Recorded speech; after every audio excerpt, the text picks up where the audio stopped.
Me preguntan, no sé si te lo han preguntado, ¿qué opinás del calentamiento global? Nada, es otra de las mentiras del socialismo, como digamos, o sea, hay toda una agenda de marxismo cultural y parte de esa agenda es, a ver, hace 10, 15 años se discutía que el planeta se iba a congelar, ahora discuten que se calienta, o sea, dale, loco. O sea, aquellos que digamos, conozcan cómo se hacen esas simulaciones van a ver que las funciones están sobresaturadas en determinados parámetros a propósito para generar el miedo más acá en el tiempo. Pablo Stefanoni, doctor en historia, periodista y escritor, lanzó este año 2021 este libro titulado ¿La rebeldía se volvió de derecha? A través de las 200 páginas que dura, Stefanoni se propone a contar de qué va este nuevo fenómeno político que él califica como derechas alternativas, mediante combinaciones que incluyen nacionalismos, xenofobia, posiciones antiestado, antifeminismo y un aura de incorrección política y novedad que atrae a los jóvenes, con el troleo en las redes sociales como estrategia de guerrilla para repudiar y hostigar ya sea a influencers, músicos o creadores de contenido contrarios a su ideología, van sumando cada vez más adeptos. Este libro no es un libro de denuncia a priori, más bien se centra en el estudio de este fenómeno para entender qué es lo que quieren y cuáles son sus inconformidades. Así como el autor del libro aclara esto de entrada, voy a intentar hacer lo mismo que él en este video, aunque ustedes ya sepan que mi mirada es la de un zurdo progre posmoderno que juega videojuegos y que se gana la vida trabajando de operario en una fábrica. Dicho esto, empecemos con el video donde voy a destacar las partes que más me interesaron a mí.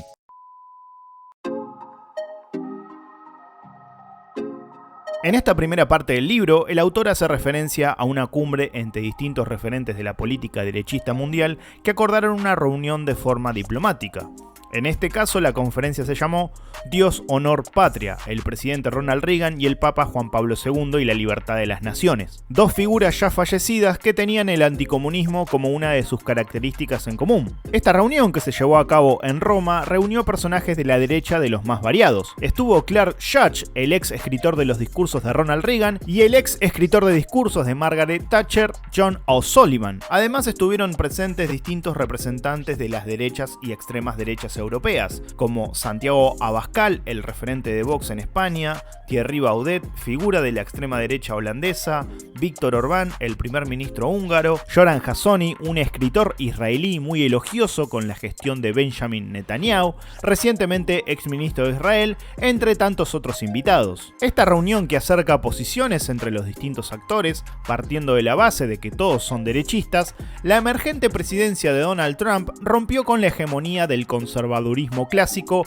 a pesar de mantener varias características en común. Para marcar distancia, el expresidente republicano George Bush dijo que no había votado a Trump en 2016 y tras el asesinato de George Floyd en 2020 habló de racismo sistémico y lo criticó por el manejo de la crisis luego del asesinato. Había unos cuantos republicanos que querían sacarse ya a Trump del partido. Textualmente, Stefanoni dice: el problema que enfrentaban era que Trump enamoró a las bases republicanas que ya venían siendo transformadas por el efecto del Tea Party, un movimiento social que buscaba volver a los viejos buenos tiempos de Estado pequeño y la hegemonía blanca de los orígenes de los Estados Unidos, y que funcionó como un poderoso impulso político-cultural contra las élites políticas, incluidas las que estaban al frente del Partido del Elefante.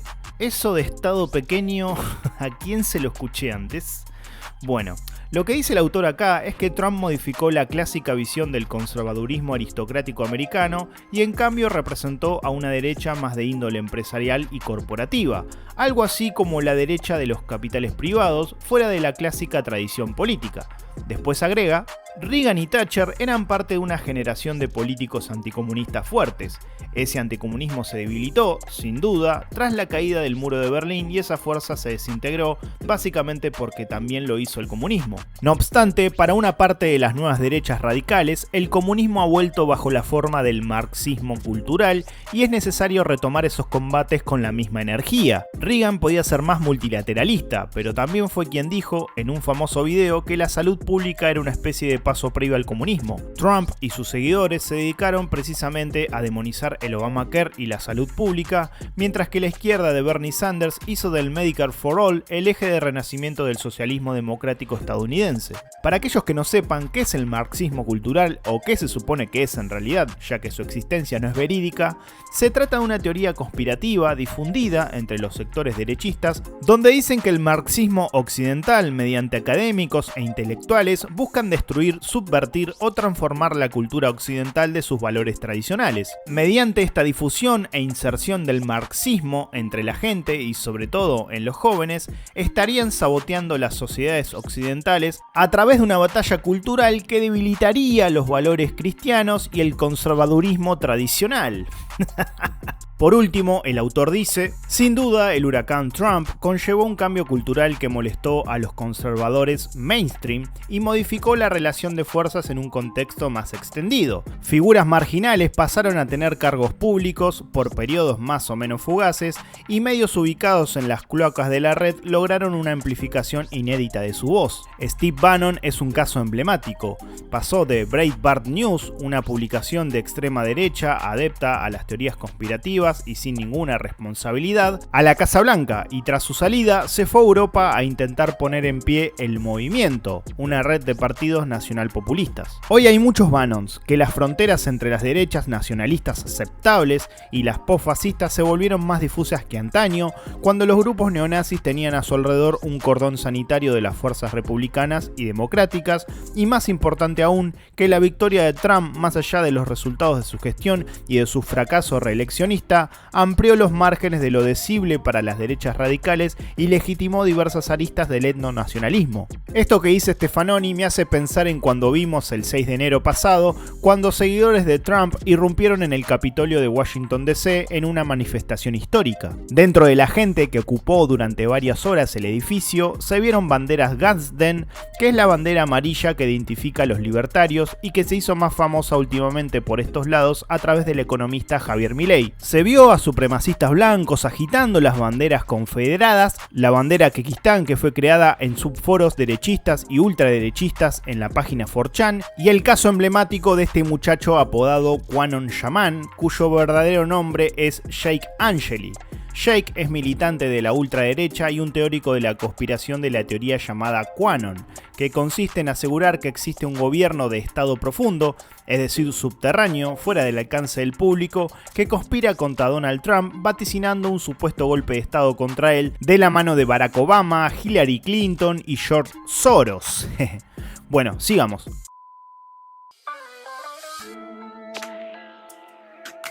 En esta parte del libro, Stefanoni habla de la incorrección política, entre comillas, y del marxismo cultural, también entre comillas, que caracteriza a estos grupos de derecha alternativos a la hora de presentar su discurso y por qué se oponen al progresismo y su cultura. Al respecto dice: el marxismo cultural, agitado por la alt-right, aunque algunos referentes admitan por lo bajo que usan este término más por el impacto que genera que por precisión conceptual, devino así un vector para mantener vivo un discurso anticomunista que había perdido poder de fuego tras la caída del muro de Berlín hace ya 3 décadas. Lo que es paradójico es que se acuse al marxismo de muchos de los efectos de la propia dinámica del capitalismo.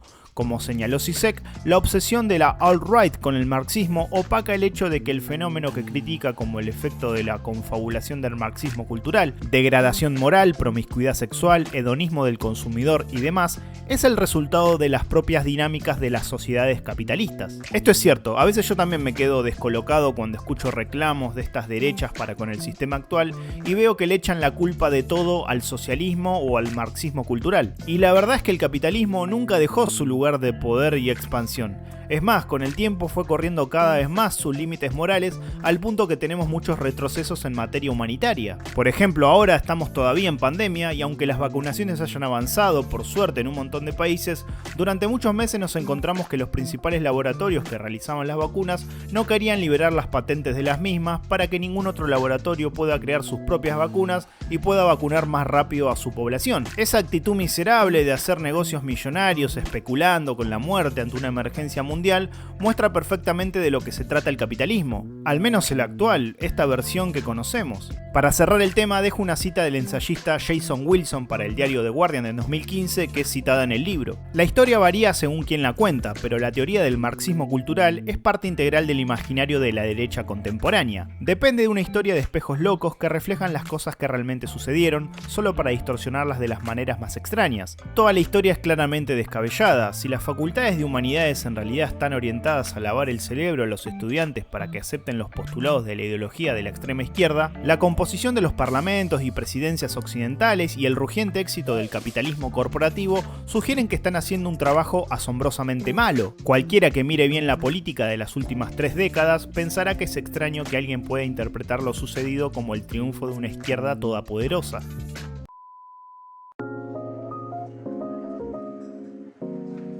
Ya entrando en el terreno cibernético y teniendo como protagonistas a páginas y foros como Reddit, 4chan y Twitter, hace unos años se popularizó en estas comunidades el término Social Justice Warrior. Lo que traducido significa guerreros de la justicia social, es utilizado por grupos derechistas como un término peyorativo para referirse a alguien que pregona políticas de índole progresistas, como pueden ser el feminismo, el multiculturalismo, la ampliación de derechos civiles, etc. Así, con este término fue que la crítica cultural canadiense y videojugadora Anita Sarkeesian fue hostigada de manera virtual por estos cibergrupos derechistas. Entiendo que hoy en 2021 la mayoría de nosotros tenemos conciencia de que los videojuegos son más que un simple entretenimiento como eran visto antes.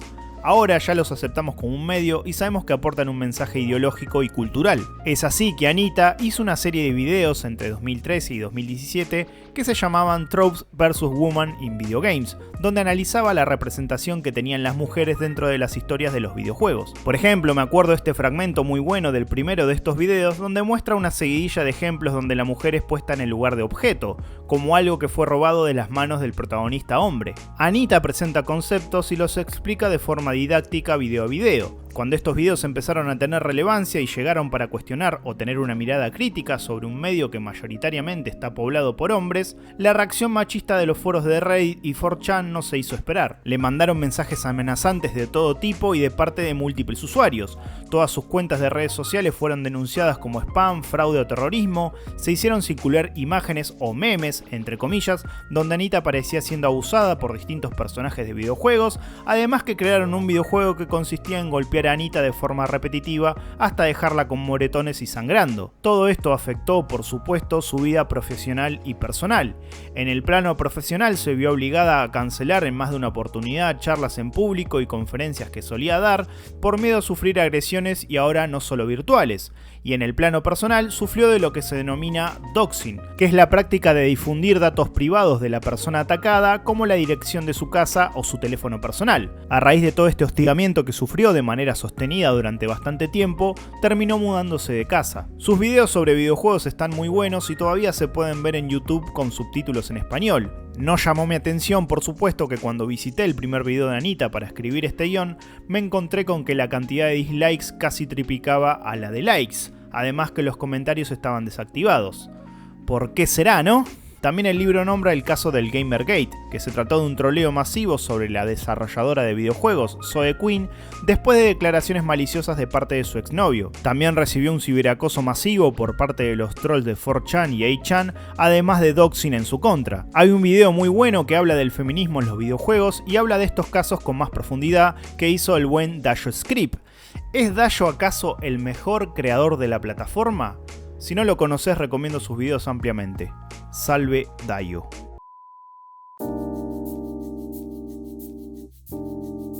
Si sos una persona que habita el internet, es decir que pasás bastante tiempo en él como muchos de nosotros, indudablemente algún día de los tantos que hay en el año te habrás topado con algún video de este economista mediático llamado Javier Milei. Al respecto de una obra de teatro protagonizada por él que se llama El consultorio de Milei, Stefanoni dice: en el Teatro Regina, un clásico del centro porteño, transcurre una curiosa obra. El actor es un excéntrico economista que en los últimos años viene ocupando los talk shows televisivos en una cruzada anti-keynesiana nunca vista en la Argentina. Envuelto en una bandera Gadsden y con música de una bandita indie de La Plata, Javier Milei entra al escenario como el último punk, el único que nos puede salvar del socialismo apocalíptico. En la austera escenografía, evidentemente hecha a las apuradas, se destacan algunos retratos que constituyen el panteón liberal libertario. John Locke, Milton Friedman, Ludwig von Mises, Friedrich Hayek y Murray Rothbard y el propio John Maynard Keynes. Las razones de su presencia en un extremo del escenario se develarán pronto. El economista británico recibirá en persona los gestos obscenos que le lanzará Milei,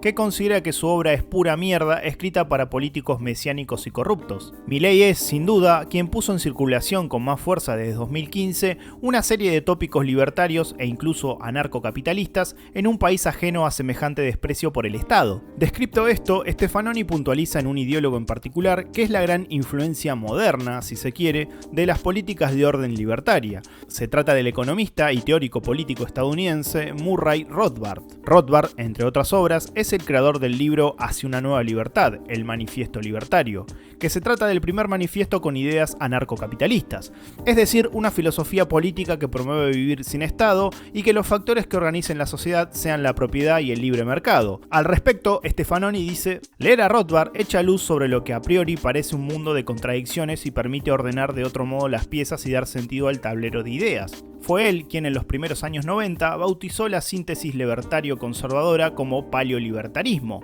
como una forma de articular ideas libertarias y reaccionarias. De hecho, los libertarios del siglo XXI, en el sentido que la palabra tomó en los Estados Unidos, parecen ubicarse cada vez más a la derecha. En el caso argentino, sus ideas atraen a muchos jóvenes apenas posadolescentes que encuentran en Rothbard una fuente de inspiración. Estos jóvenes admiran a Donald Trump y a Jair Bolsonaro, defienden la libertad de la aportación de armas y se oponen a la legalización del aborto. Muchos de ellos participan en el movimiento celeste. Este capítulo del libro se llama Red Pill, es decir, pastilla roja, en una referencia del autor a la clásica escena de Matrix cuando Neo tiene que elegir entre saber la verdad tomando la pastilla roja o seguir creyendo en la ficción que se presenta como realidad tomando la pastilla azul. Es así que se nombra a Agustín Laje, un politólogo e influencer argentino bastante popular, sobre todo en el público adolescente, que ofrece como pastilla roja para la realidad a su libro contra el marxismo cultural. Milei y Laje se dividen las tareas. Uno vende la Red Pill económica para matar al virus keynesiano y el otro la Red Pill cultural para acabar con la ideología de género.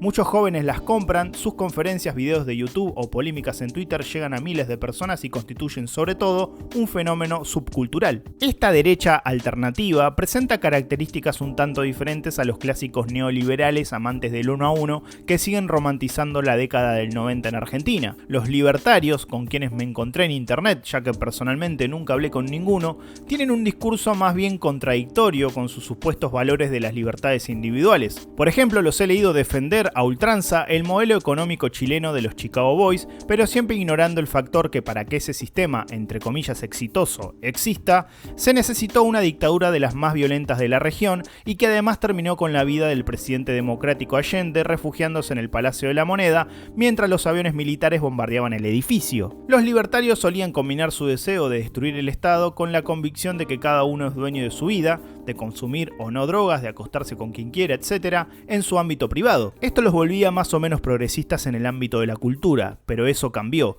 Cada vez más nos topamos con gente que se autoidentifica como libertaria y que repite los discursos de las extremas derechas. Al respecto, Stefanoni habla de un estudio hecho por Elliot Gulliver Needham de la Universidad de Oxford, donde se pregunta por qué los libertarios viran hacia la extrema derecha en un artículo escrito en 2018. Se trata, sin duda, de una pregunta muy relevante, ya que hoy resultan notables, y en alguna medida curiosas, las convergencias entre libertarios y reaccionarios, entre antiestatistas y autoritarios e incluso racistas. Se trata de una corriente afincada, sobre todo en los Estados Unidos, donde se conecta con varios valores del espíritu liberal de sus fundadores. No es inusual que las utopías libertarias de derecha, a menudo alimentadas por la ciencia ficción, se mezclen de manera promiscua con retroutopías conservadoras que buscan regresar a algún tipo de pasado dorado o avanzar hacia futuros antigualitarios. igualitarios. Aunque a primera vista libertarios y reaccionarios no deberían tener un terreno ideológico en común, existen algunas sensibilidades compartidas que habitan articulaciones que,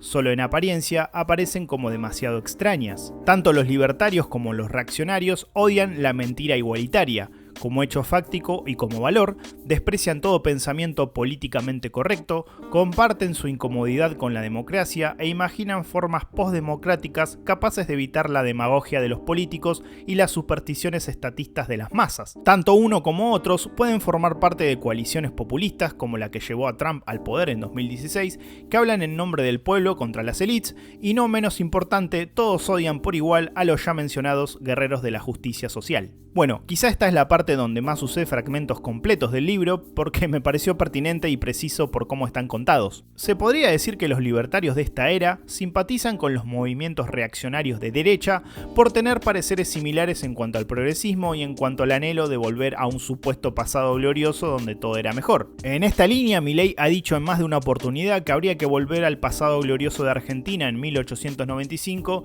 donde el país tenía el PBI más grande del mundo. Obviamente, fuera de esta apreciación, se encuentra ausente la mención a la miserable vida que llevaban los peones rurales sobreexplotados, que hacía posible la lujosa vida de los terratenientes. En fin.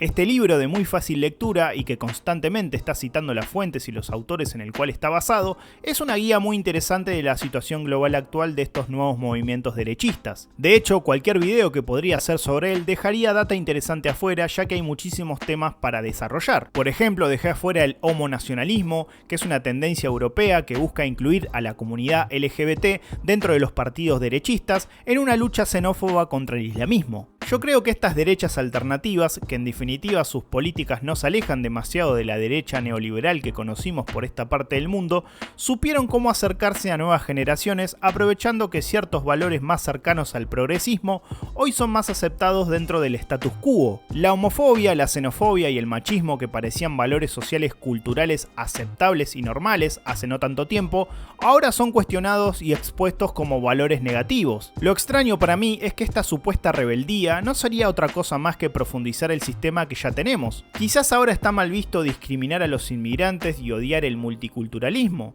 pero lo que sí está permitido es que obreros pseudoesclavos de países como Myanmar, China, India o Indonesia produzcan la mayoría de la ropa con la cual nos vestimos. Gente de países tercermundistas que trabajan por monedas, naciendo pobres y muriendo pobres, son necesarios en este sistema que busca exprimir la rentabilidad cueste lo que cueste. ¿Es tan diferente el colonialismo de antaño con este sistema que también se nutre de países muy pobres para enriquecerse?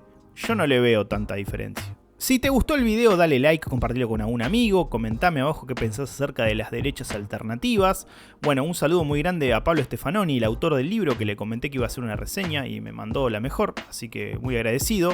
Perdón por tardar un mes en sacar video, pero no sé si debería pedir perdón. ¿Qué tanto importa? ¿Les importa? Coméntenme abajo si están esperando mis videos, si no los están esperando, si ya se habían olvidado de mí. Bueno, comentame lo que sea, nos vemos la próxima, un abrazo, chao.